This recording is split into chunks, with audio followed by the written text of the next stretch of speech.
अब क्या दर्शकों को ये समझ में आया कि सदन स्थगित क्यों करना पड़ा? विधानसभा अध्यक्ष महोदय ने सदन क्यों स्थगित किया? क्या समझ में आया कि वास्तव में सदन सरकार नहीं चलने दे रही थी, सरकार में बैठे भारतीय जनता पार्टी के लोग नहीं चलने दे रहे थे, या विपक्ष नहीं चलने दे रहा था? सेम यही स्थिति हम इस समय लगातार लोकसभा में देख रहे हैं।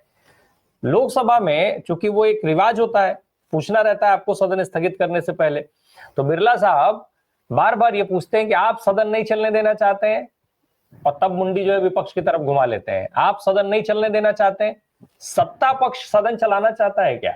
बिरला साहब खुद सदन चलाना चाहते हैं क्या? ये मुझे लगता है कि लोकसभा की क्लैरिटी भी यहां से हो गई होगी कि सदन वास्तव में कौन नहीं चलने देना चाहता है। क्यों सदन से दिक्कत होती है भाजपा को, क्यों सदन से दिक्कत होती है एनडीए को? तो ये बेसिक समस्या राज्य से लेकर के और केंद्र तक सब जगह दिखाई दे रही है।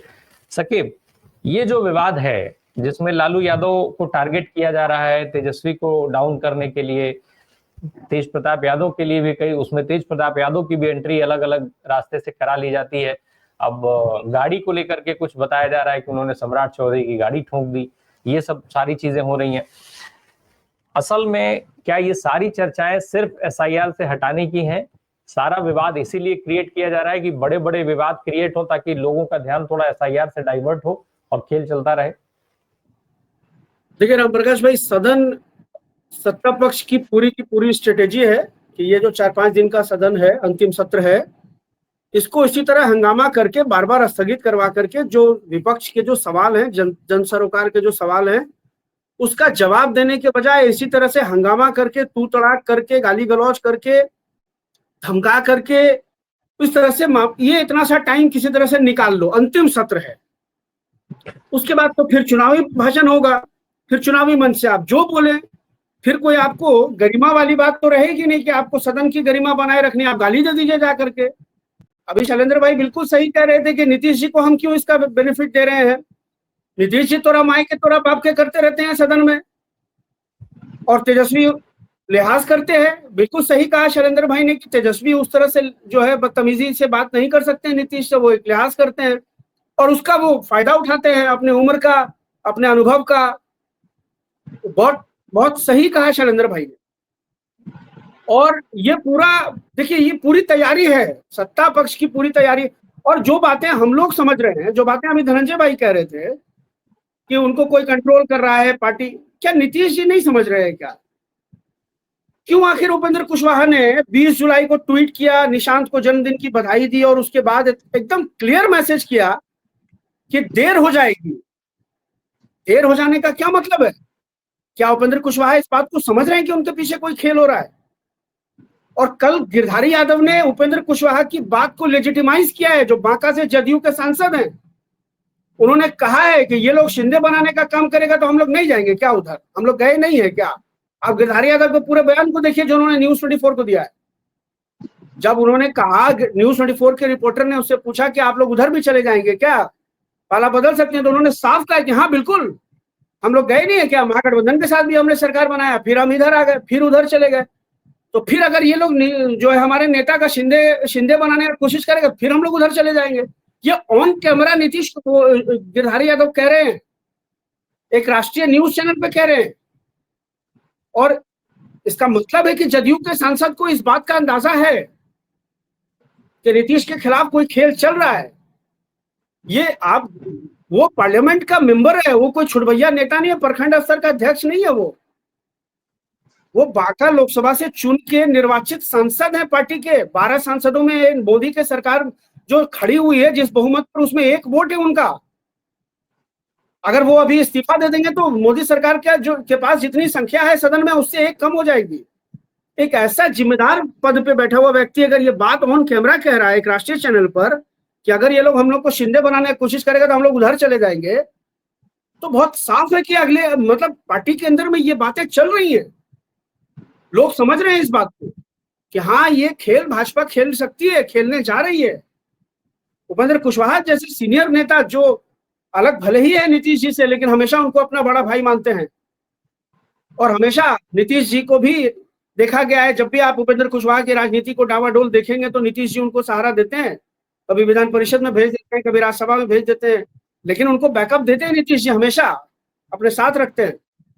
वो व्यक्ति खुल के लिख रहा है कि देर हो जाएगी, आप फैसला लीजिए, कमान दीजिए निशांत को, मुख्यमंत्री कोई एक चीज रखिए, निशांत को कमान दीजिए, निशांत को आगे बढ़ाइए, नहीं तो बहुत देर हो जाएगी। ये बातें क्या दूसरे लोग पार्टी के अंदर नहीं समझ रहे हैं? मनीष वर्मा को आखिर जब मनीष वर्मा निकले कार्यकर्ता संवाद यात्रा पर, तो संजय झा ने उनको चिट्ठी निकाल करके उनकी यात्रा को स्थगित क्यों करवाया? क्या मनीष वर्मा इस बात को नहीं समझ रहे? आज जनता दल यूनाइटेड में कोई मेन नीतीश जी के अलावा जो चेहरे आपको नजर आते हैं, उसमें से कोई समता पार्टी का चेहरा है क्या?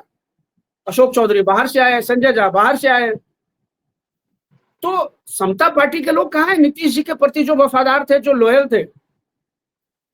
पार्टी के अंदर इस बात को लेकर मंथन चल रहा है। और नीतीश जी, अभी धनंजय भाई जिस स्थिति का जिक्र कर रहे हैं, वो हमें से किसी के साथ भी हो सकता है। अगर नीतीश जी बीमार हैं तो उनके साथ में हमारी सहानुभूति है, लेकिन आप फैसला लीजिए। और सम्राट चौधरी या विजय सिन्हा, इनकी क्या लिगेसी है, क्या पॉलिटिकल लिगेसी है? आज आपको मैं हमारे बगल का विधानसभा है लखीसराय, जहां सम्राट चौधरी जीत के आते हैं। 15 साल में आप आके 15 गली घूम जाइए राम प्रकाश भाई, अगर एक जगह आपको विजय सिन्हा के नाम का बोर्ड दिख जाए कि पीसीसी सड़क विजय सिन्हा ने बनवाई है, तो मैं आपके चैनल पर सार्वजनिक माफी मांगूंगा। और अंदर मैं आपको बता रहा हूं, इस बार विजय सिन्हा को हराने के लिए सम्राट चौधरी कूदेंगे, बाढ़ के भाजपा विधायक ज्ञानेंद्र सिंह ज्ञानू कूदेंगे, ललन सिंह तो खैर कूदेंगे ही, इनको इतनी आसानी से छोड़ेंगे नहीं, ये एनडीए के लोग ही इनको हरवाएंगे।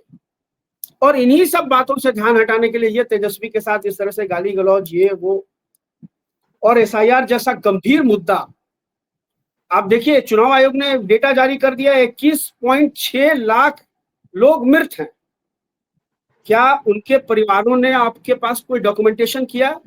क्या उनका मृत्यु प्रमाण पत्र दिया? क्या कोई सूचना आपके बीएलओ को दी? ऐसे कितने लोग हैं जिनका आंकड़ा आपके पास है कि वो मृत हैं? यहाँ तो मृत लोगों के फॉर्म अपलोड कर रहे हैं आप। अजीत अंजुम जी ने एक वीडियो बनाया है, 6 महीना पहले माता जी का देहांत हुआ, उनका भी फॉर्म अपलोड हो गया। 6 साल पहले पिताजी की मृत्यु हुई, उनका भी फॉर्म अपलोड हो गया। तो जब आप मरे हुए लोगों का फॉर्म अपलोड कर रहे हैं, तो क्या ठिकाना है कि आपने जिंदा लोगों को मरे हुए कैटेगरी में भी डाल दिया हो? इससे हम क्यों इनकार करें? संभावनाएं तो दोनों तरफ से है ना।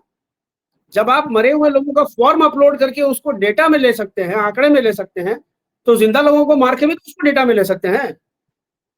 आप कह रहे हैं कि जो है 31.5 लाख लोग अस्थायी रूप से पलायन कर गए। अभी ये इन्होंने क्या कहा धनंजय भाई ने, कि वो 30 साल से मुंबई में है, लेकिन वोटर लिस्ट में उनका बिहार में नाम है, और वो चाहते हैं कि मेरा वोटर लिस्ट में बिहार में ही नाम रहे।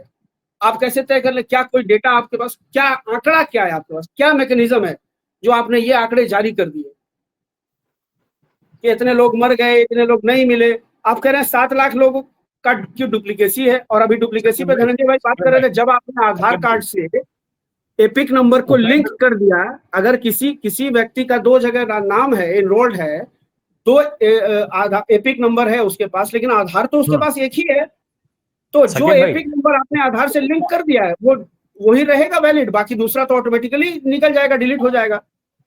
60-65 लाख ट्वीट का जिक्र आप कर रहे थे सकेत भाई, उपेंद्र कुशवाहा के जिस ट्वीट का जिक्र कर रहे थे, उपेंद्र कुशवाहा ने खुद ही उस ट्वीट में लिखा है कि जेडीयू के मैं जो कह रहा हूं, जदयू के नेता शायद मुख्यमंत्री से कह नहीं पाएंगे, और बिल्कुल बिल्कुल बिल्कुल नीचे लिखा है, तो ऐसे लोग वहां तक पहुंच ही नहीं पाते होंगे। ये सारी जो कह सकते हैं वो पहुंच नहीं पाएंगे, और जो जिनकी पहुंच है वो कहेंगे नहीं। एक सामान्य नीतीश जी, एक रामप्रकाश भाई, एक सामान्य सा व्यक्ति इस बात को समझ रहा है कि ये जो आयातित लोग हैं, भुंजा पार्टी, इन्होंने घेर रखा है नीतीश जी को, इनका कब्जा हो चुका है एक अन्य मार्ग पर। ये जो घेराबंदी बना दी है नीतीश जी के लिए,